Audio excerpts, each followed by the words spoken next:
What doesn't kill you makes you stronger. What bullshit. What doesn't kill you makes you weaker.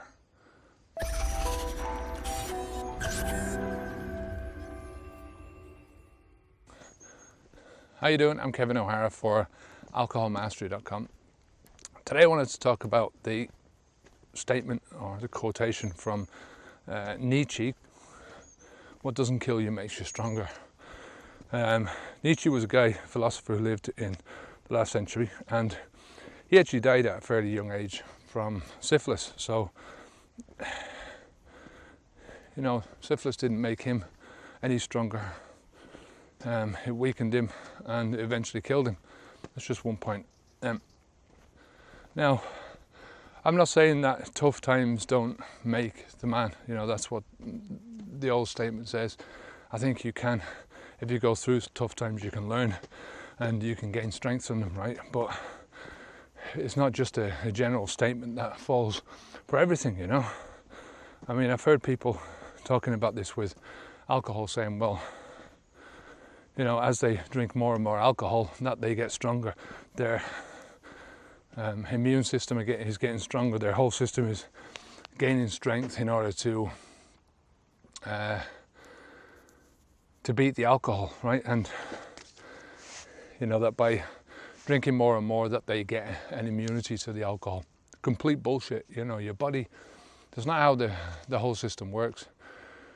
Your body is giving you tolerance to alcohol because it's trying to save your life, right? It's trying to its basic aim is to get you through the day, right? To make it so that you are as compos mentis as you can be, right? As fully functioning as you can be as a human being. Now, when you put alcohol into your body, it makes you less functioning, right? It makes you drunk. We all know that. Makes you open to all sorts of attacks from both outside and inside your body, right? You can't think straight, all those kind of stuff. It just brings you down. It doesn't give you the fully functioning aspect as you should have, right? So tolerance achieves that by dampening the effect of the alcohol, right? So you start off, you drink 2 pints of alcohol, and the whole world starts spinning around. You feel drunk, you feel like you can't do anything. Now, as an 18-year-old, you're probably in company where you're fairly well protected, If you're in a club, you're protected by the club people, the staff at the club. If you're at home, you're protected by your family. You have your friends around you, so you're protected. Most in general, you're going to be protected. This kind of shit happens to you in the wild, as we have evolved to be, right, in the open and in the elements and all the wild animals around. You could be in a cold place, you could be in a hot place, you could fall down, collapse on the ground, you could freeze to death, you could dehydrate, just boil yourself to death, whatever it is. You could be eaten by a wild animal, right? So, being in this state, in the normal situation, right, without our sort of false reality, then, you're at big risk of having injury, right? Getting an injury.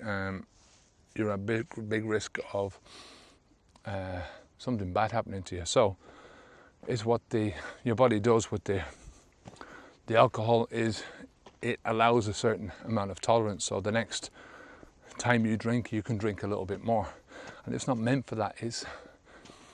The whole thing is meant to, the next time this happens to you, the next time 2 pints of this alcohol come into you, the next time this toxin comes into your body, that your body will be a little bit better able to deal with it, right?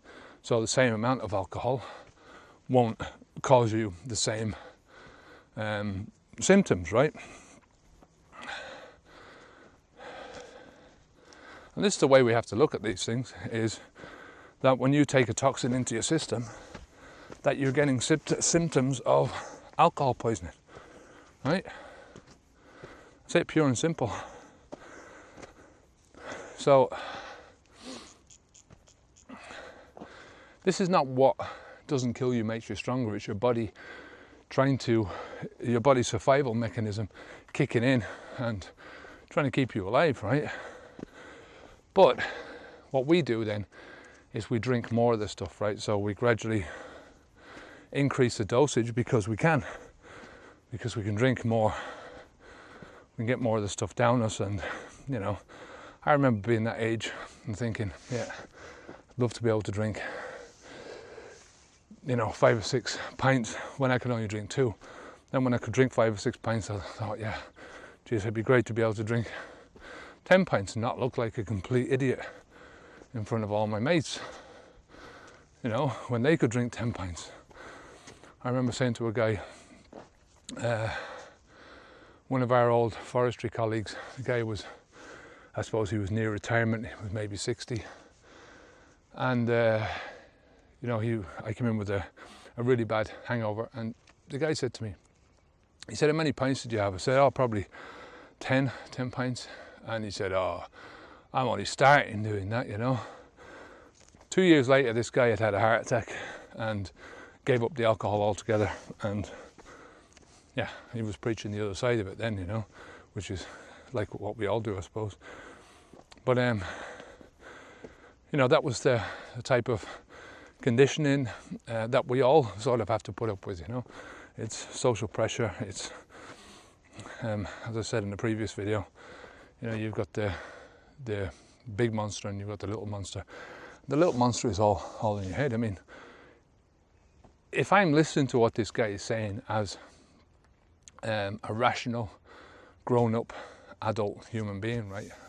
And I've seen a lot, I've done a lot of things in my life. And there's a 60-year-old guy who's baiting me like I'm 20, like he's 20, you know. And he's a 60-year-old guy. But that's the sort of banter, right? This is what happens. And that's all it is. It's just words. I mean, if I let this guy's stuff get into my head, then it's me that's doing it to myself. It's not him that's doing it. He's just saying words and, you know, whatever. I've probably said the same thing myself in times past, different situations and stuff, you know. So, you know, we have what we call, we have what's called confirmation bias, right? Which is a bias towards believing what we want to believe, right? We'll listen to things that we want to see. We'll listen to things that sort of uphold the beliefs that we already believe, or the beliefs that we're trying to instill in ourselves. You know, we'll listen to evidence for that, and we'll completely ignore evidence that goes against that, you know. It's just the way we are. I'd rather get my strength from strength, right? I'd rather build my strength from strength, not from having traumatic events. I don't want to go through my life having traumatic events, you know. I've gone through trauma, and I'm telling you now, when I was drinking, it definitely didn't make me stronger, because I could very well turn around and drink more alcohol and just drown my traumas away in alcohol. So it made me weaker, you know. When my wife died, you know, that was, it destroyed me as a person. Not the fact, but the monster inside me destroyed me, you know. I mean, it was the way, it's inevitable, this thing, you know. You can't do anything about somebody's death. You have to go through it. You have to go through a grieving process. And it's something that we have to go through as humans, you know. But when you short circuit the process, or try and short circuit it, by drinking alcohol, by taking drugs. I remember going down to the doctor's the day after and just saying to the doctor, look, I can't handle this, you know. I was distraught, you know, and I wanted her to give me some pills. I'd never taken pills. I was never a pill guy. I mean, I've taken all sorts of different drugs, but yeah, hypocritically, I wouldn't go down to the doctor or I wouldn't take an aspirin, you know. No, I can't do that, you know. Anyway, different story. I was trying to get her to give me whatever it was, antidepressants, something that would take away the pain. She said, look, I'll give you one for tonight.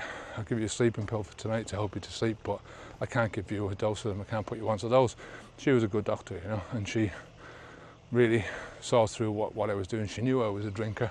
She knew I was a heavy drinker, and you know, it's common sense in it. You don't want somebody mixing alcohol with barbiturates or whatever they are when they're in such a fragile state of mind. And you know, I turned more to alcohol because I couldn't eat. I didn't want to think about anything. All I wanted to do was to blot out the feelings that I was feeling. You know, I wanted to get away from that, and I upped my scale of drinking to a whole new level, and I did that for months. And you know, there's my son, and you know, I had to look after him. So it was a difficult time, but it definitely didn't make me stronger. You know, the trauma didn't make me stronger. So from that aspect, I would rather get strength from what I'm doing now. I mean, I stopped drinking. I've got that out of my life. I'm looking at other ways in my life where I can benefit and improve myself. Every day I'm looking at different things that I can do to make myself feel good, right? To improve the lives of the people that I care about. And those are the areas where I believe that you gain the most strength from. I believe that they're the areas where you gain the most strength in life,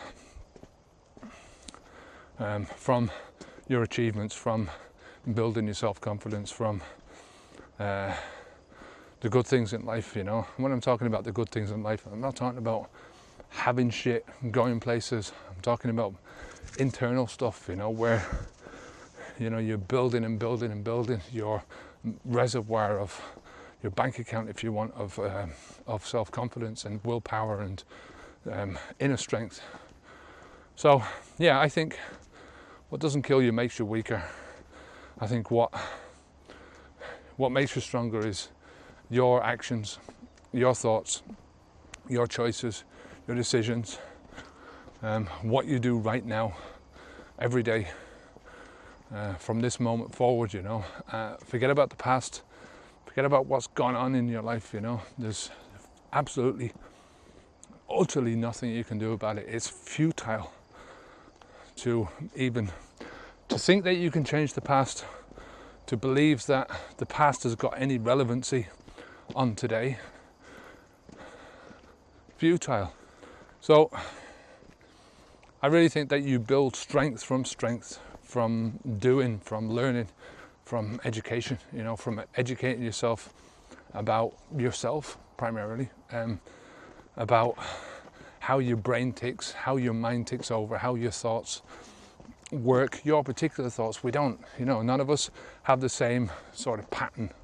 You know, we all have different things. I mean, there's a lot of similarities between the way we think, but in general, we all have slightly varied, and you have to understand yourself, you know.